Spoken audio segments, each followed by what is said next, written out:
Hello बच्चों, कैसे हैं आप सब। उम्मीद करता हूं कि ठीक होंगे और आज का पेपर भी ठीक किया होगा। पेपर कैसा हुआ है जरूर आप कमेंट कीजिएगा। और क्लास 10th के लिए हम मैथ्स का वीडियो बना रहे हैं। आप इस वीडियो को पूरा जरूर देखिएगा और अपने दोस्तों को भी शेयर कीजिएगा।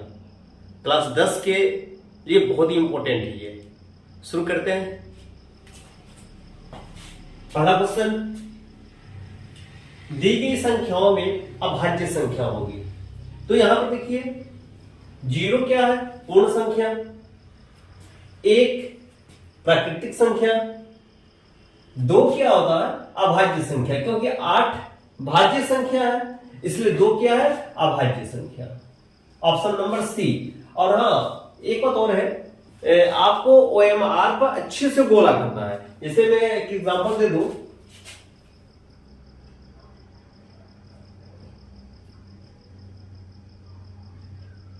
ऑप्शन नंबर सी हो गया इसका। ग्राफ में शून्यकों की संख्या कितनी है? जहां जहां ग्राफ कट कर रहा है एक्स अक्ष को, ये एक्स अक्ष होता है या वाई अक्ष होता है, तो जहां जहां एक्स अक्ष को ये कट कर रहा है वह उसका शून्यक हो गया। 1 2 3 शून्यकों की संख्या 3। इसको भी गोला कर देते हैं, तो आप गोला कर दीजिएगा। उसके बाद समीकरण 3x + 2y = 6 तथा y = 0 का हल होगा। तो यहां पर एक चीज देख रहे हैं हम, y का मान 0 दे चुका है, y बराबर 0 दे चुका है, यानी कि y का तो एक पॉइंट मिल गया हमको। अब 3x जो अपना इक्वेशन है, जो समीकरण है, वो है 3x + 2y = 6। यहां पर हम y बराबर 0 पुट कर देंगे। 3x + 2y है यहां पर, तो यहां पर हो जाएगा 3x + 2 × y 0 = 6।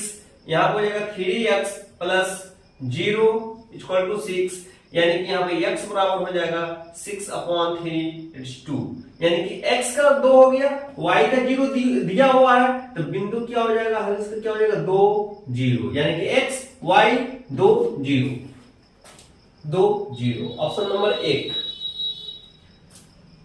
चौथा नंबर में कह रहा है कि समीकरण 3x² - 2x + 1/3 = 0 का विविक्तकर है।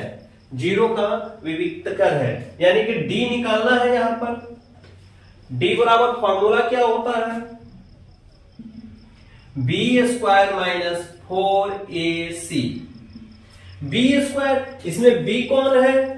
इसमें b -2 है, लिख देंगे -2 का स्क्वायर -4ac, 4 × a यानी कि 3 × c 1/3। 3 कैंसिल हो गया, यहां पर 2 दूना 4 -4 = 0। इसका आंसर हो जाएगा option number D, 0।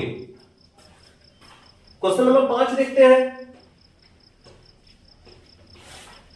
Question number 5 में कह रहा है 3x² - 12x + k = 0 के मूल बराबर हैं, तो k का मान क्या होगा?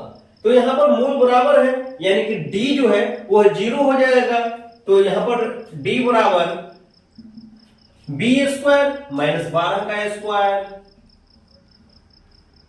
-4 × a यानी कि 3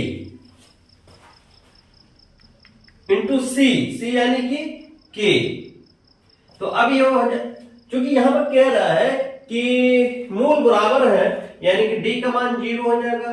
0 बराबर 12 का स्क्वायर 144 माइनस 4 × 12 k। जब -12 के का पक्षांतर करेंगे तो 12 के बराबर 144। अब 12 से ये कट गया, यानी कि k का मान हो गया 12। आंसर हो जाएगा option number D. Question number 6 देखते हैं। क्वेश्चन नंबर 6 कह रहा है कि यदि यदि एक समांतर श्रेणी का सार्वंतर क्या होता है? डी बराबर दिया हुआ है -4 तथा दसवां पद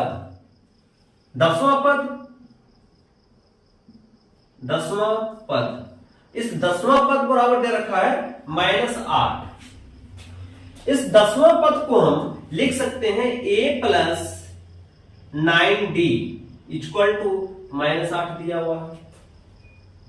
अब यहां पर a का मान कितना है?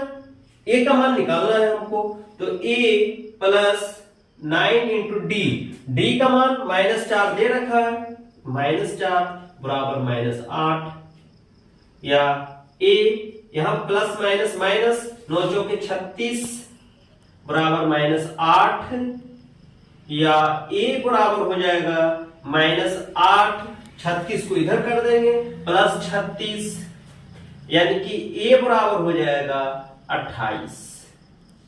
a का मान हो जाएगा 28। Option number C. Question number 7 देखते हैं।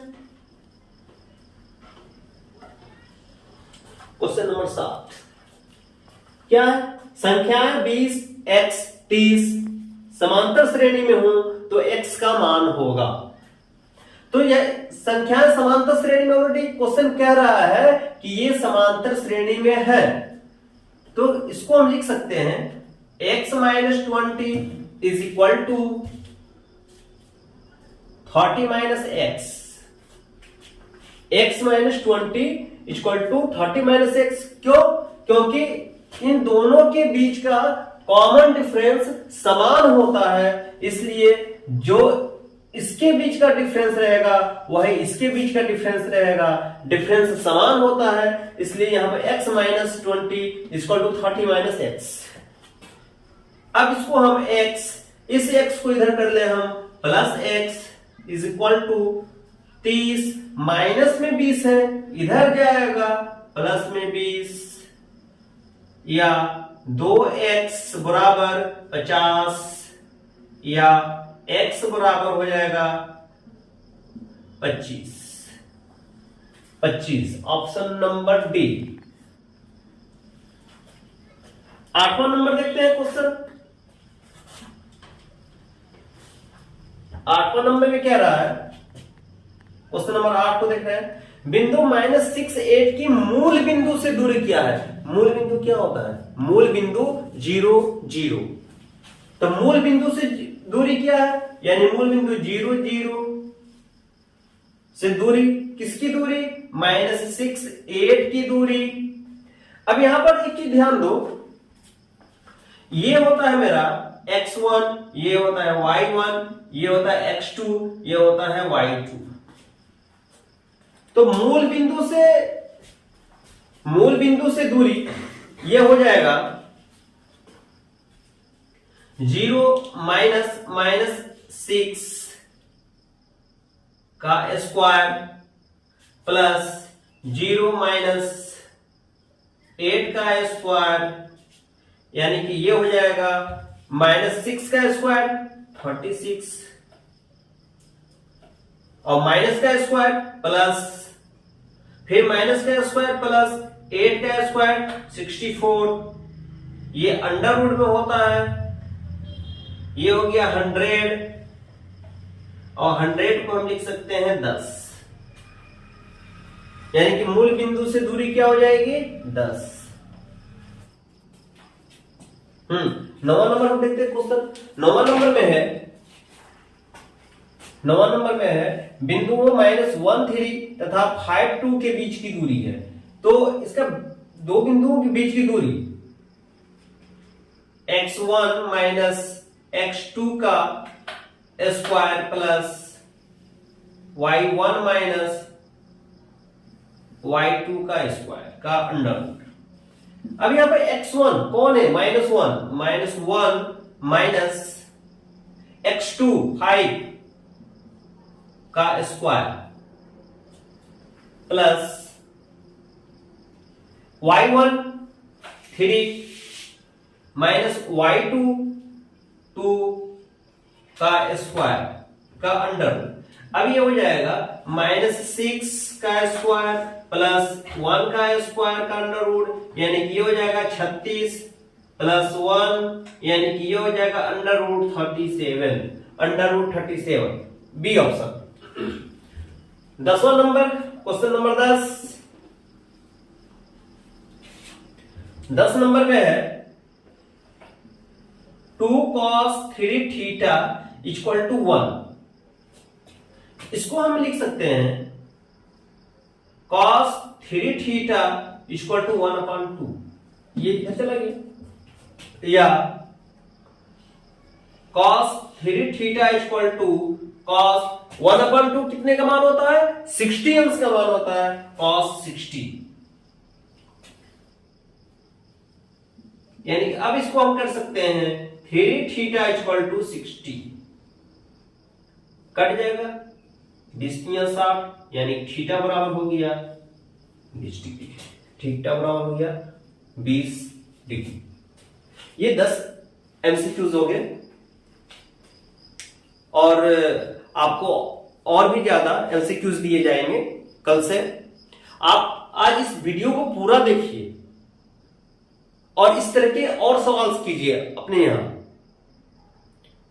कल इससे भी ज्यादा हम वीडियो देंगे, इससे भी ज्यादा सवाल देंगे। तब तक के लिए जय हिंद।